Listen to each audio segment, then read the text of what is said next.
Hey, it's Yesenia from Novels and Nectar. If you're new here, welcome. This is a cozy bookish corner where we talk through romance, romantasy, and whatever else I'm reading, so you can decide if a book belongs on your TBR or if you just need a quick reminder of what happened before you dive into the next installment. In each episode, I'll share a quick review, then a spoiler-heavy summary for those of you who've already read the book and just want a refresher. I will always keep the review lighter on spoilers, and I will give you a very clear warning before we move into the summary.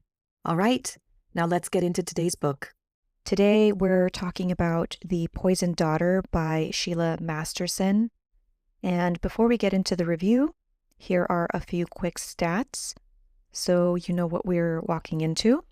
This is a dark romantasy with a brutal political vibe.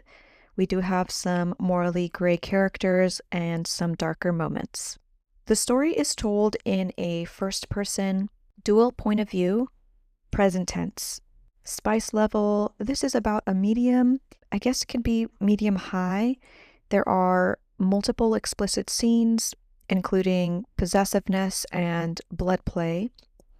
And some key content warnings to consider include domestic violence, parental abuse, forced suicide attempt, murder, memory manipulation, grief, and loss.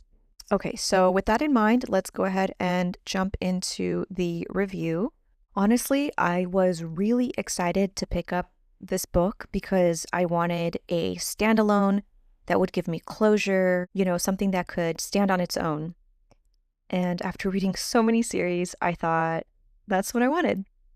But then I got to the end and I realized that there is something kind of beautiful about the anticipation and the angst that you get with a series. I did enjoy the majority of this book and I took my time with it. It did feel longer than I had expected, probably because I read on my Kindle and I have no concept of how big any book actually is. But like most standalones, I did feel like there's something missing with the pieces at the end and that things could have been maybe worked out a little deeper. That being said, it was a good story. I gave it 4 out of 5 stars. And I think that rating comes down to the fact that I didn't really connect with Harlow as much as I wanted to. I liked what she was doing and I liked pieces of her character. Loved that she's a vigilante who stands for women and women empowerment. But she was so stubborn sometimes and it felt like there was a bit of over-explaining happening a lot with her. And that was a bit frustrating for me. What I did really enjoy was the banter between Harlow and Henry.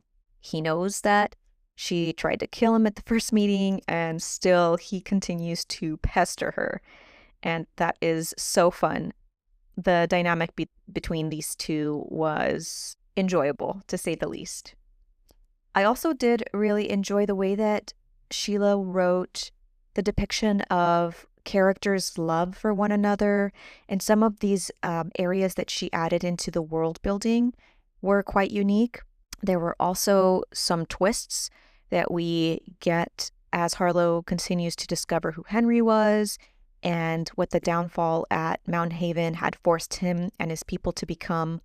So that was, really surprising.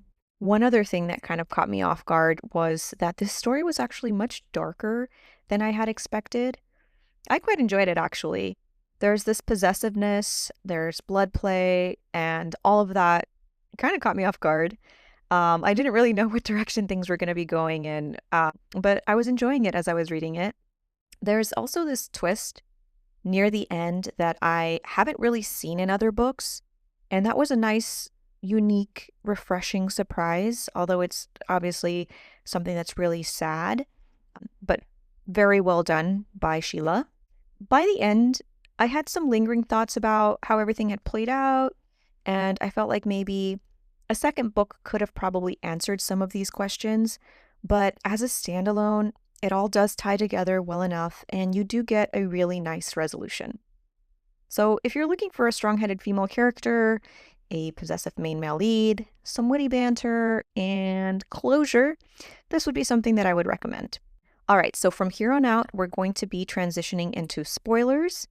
I'm going to be walking you through a summary of The Poisoned Daughter. So if you've not read it yet and you want to go in blind, this is your cue to pause here. If you're still listening and you are okay with spoilers, let's go ahead and jump into it. So Lunamede is this city that's constantly under attack from creatures called the Drained. Warning bells will ring whenever they're coming, and the people have learned to survive this threat. But our main character, Harlow Caranwell, has learned to survive something much worse: her own family. Harlow is the youngest daughter of the ruling magical family, and she has poison magic. One kiss from her is deadly. Her family has used her as a weapon her entire life, sending her out to eliminate their enemies. But at night, she becomes the Poison Vixen, a vigilante, hunting down men who abuse women because the city will not protect them. The only person who really knows who Harlow is her sister Aedia. Aedia is in a violent marriage, and Harlow can't save her without destroying her family's political alliances. So instead, they have this secret ritual where they whisper to each other, "My heart, my bones, our blood." It's their way of saying, "I'm still here, I see you, I've got you." It's the only real love in a house that values power over everything else. But everything changes when Mountain Haven reestablishes contact after being lost for years. Harlow's family arranges for her to marry Henry Havenwood, the heir. It's a political move. Both families are using the marriage to spy on each other. When Harlow meets Henry for the first time, she tries to kill him.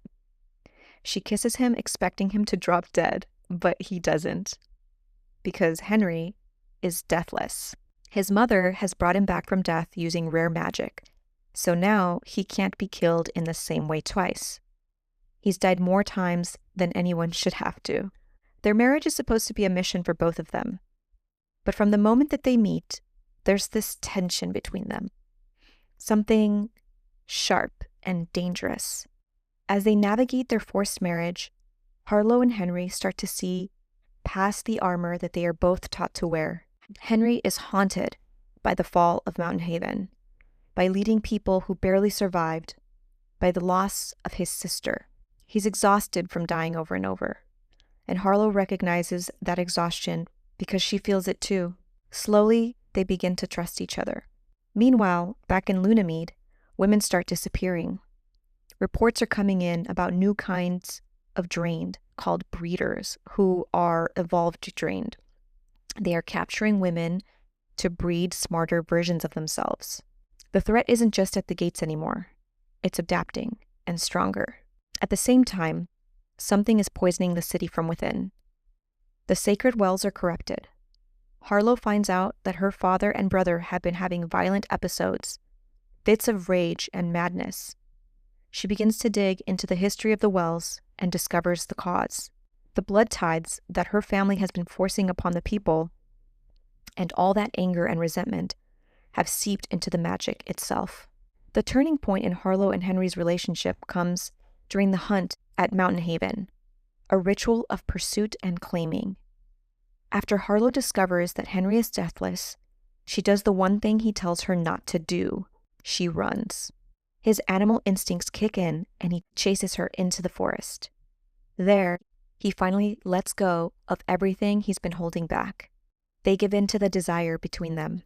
Henry claims Harlow with blood and pleasure, making her his in front of all of his people.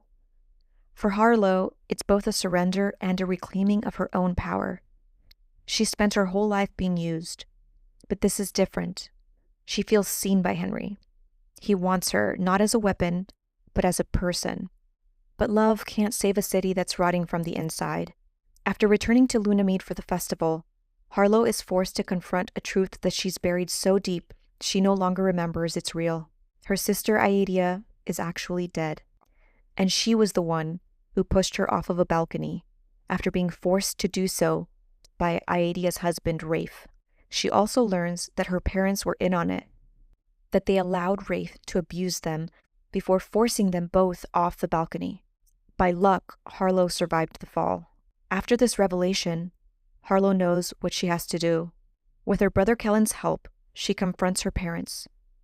She makes them suffer the way she and Aedia suffered, and then she kills them with her poison. It's justice, but it's also damnation. Aedia is already gone, and Harlow is left carrying a grief that she feels is so heavy she can barely stand under the weight of it.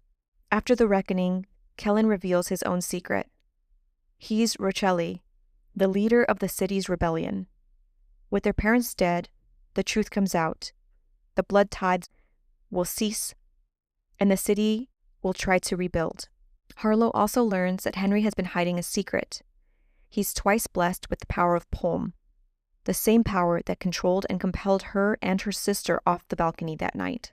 She feels betrayed, but understands why he didn't tell her. Henry tells her he wants her by his side and gives her the one thing that she's been searching for. He tells her how she can actually kill him and gives her the choice, hoping that she'll still choose him. In a vision, Aedia comes to her one last time and tells her to let go of the guilt and the pride. She tells Harlow to stop carrying the weight of what she couldn't save, to forgive herself for surviving, and to allow herself to finally be loved.